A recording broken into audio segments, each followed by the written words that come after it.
This is Hugh Alderson, Youth Services Librarian with Robeson County Public Library, and this is How to Photograph Ghosts. Guaranteed, every time, using only your smartphone. During the spooky season, we all want a good picture of a ghost, don't we? And we all want that pretty full-body apparition, the whole ghost right there, unambiguous, undeniable right there in the photograph. But unfortunately, all we usually get, even using special equipment, is shapes, hints, floats and whiffs of vapor. Nothing that looks like really a ghost. But what if I told you, using just your smartphone, no special equipment, you can get every time full body apparitions, as clear, as spooky, as undeniable as you could ever want. What do you need? Well, you're gonna need a smartphone, and unfortunately you're gonna need an Android smartphone. iPhones, you can't get to the settings you need to get to in order to take these photographs, not without paying for an app. You're going to need a tripod or something to prop the phone on. We're going to be relying on long exposure times here, so movement is not your friend. You're going to need some ghosts. Pliable, friendly, helpful ghosts. You're going to need some darkness. You're going to need a creepy location and a little bit of trickery. Because what we're going to be doing is using in-camera photo tricks that have been in use since, well, really since photographs were invented. Because we're going to be using really long exposure times and really dark places, what we can do is have a friend stand in the photo and then quickly leave it. The shorter amount of time that they're in the frame of the photograph, the more see-through they'll be and the more ghostly they get. Now, to set up the phone, here's what you need to do. In order to prepare your phone, take your ghostly photos, and remember Android phones only. Unfortunately, you can't get to the settings you need to on an iPhone. You're going to press the Android camera app. You're going to press More there in the corner.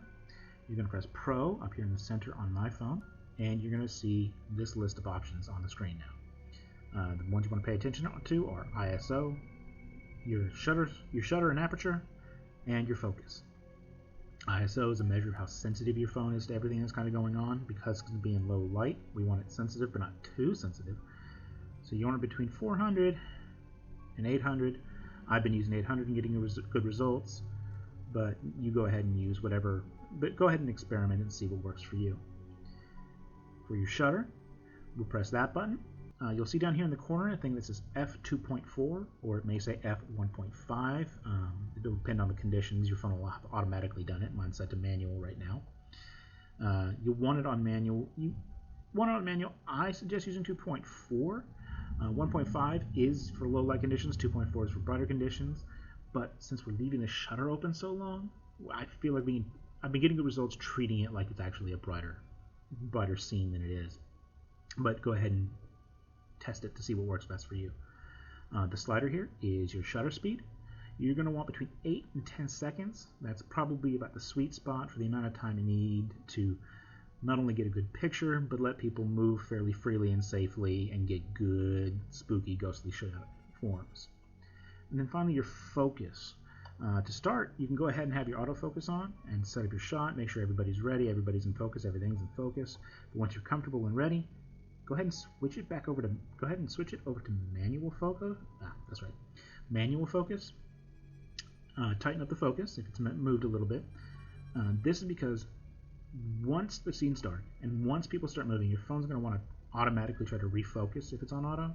And if it does that while it's sitting there with the shutter wide open for 10 seconds, it's going to ruin your photo. Once you're happy with your settings, happy with your setup, turn out the lights and take the picture.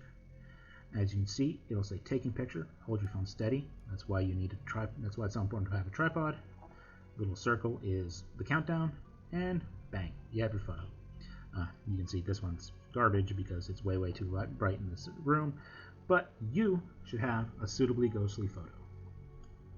Once you've gotten comfortable with the camera settings, taken a few test shots, made sure you're ready to go, and I've left some links in the description if you want to learn more about the settings. You need to choose your location, a good creepy location where you can get some good, nice, evocative, interesting shots. Cemeteries, abandoned houses, swamps and forests, all good options.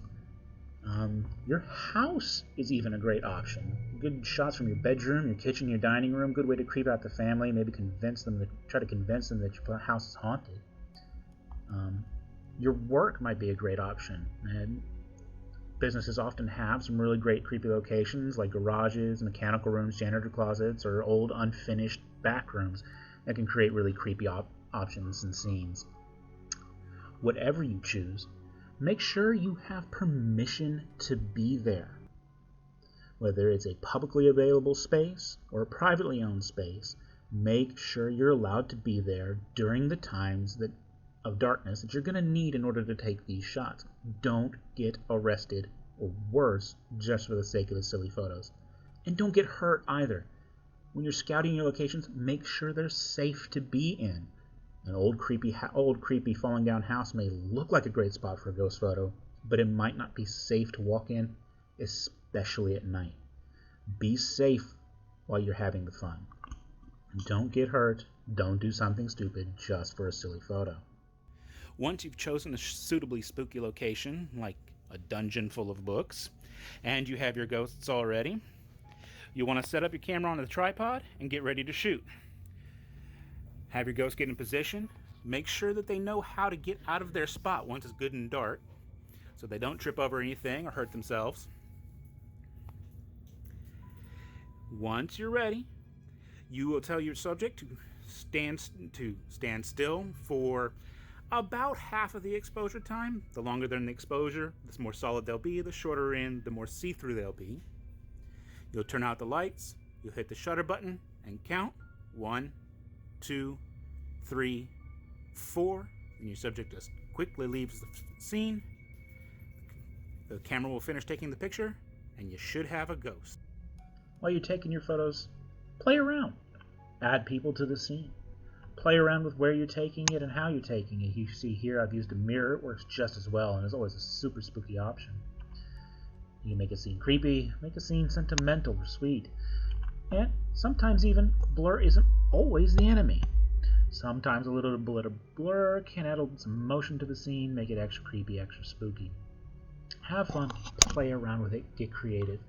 Play around with color. You can see here that this ghost is wearing a light shirt, and so she shows up really well on this dark background, but this ghost is wearing a dark shirt and therefore doesn't show up as well. Really only her lighter skinned upper half is really showing up. It works the same way the other way around. Dark clothes on a light background, light clothes on a light background. It goes on a light background. Play with it, play with color, play with composition. Have fun with it, be creative. Don't forget filters and a little bit of post-processing, stuff that's just native to the Android phone app or things like Instagram. You don't have to pay for anything, don't buy anything. You can do this basically for free. Just be creative, have fun with it, make the creepiest, spookiest, the sweetest, most sentimental pictures you can. Make something that's silly, make something that's really spooky. See if you can't fool your friends into believing that they're real. Just have fun with it and have a happy, fun, safe Halloween, y'all. And don't forget to come visit us. Whether you look for books on spirits, ghosts, photography, romance stories, adventure stories, help with homework, access to computers, we have all of that. Come visit the Robeson County Public Library, y'all. We'd love to see you.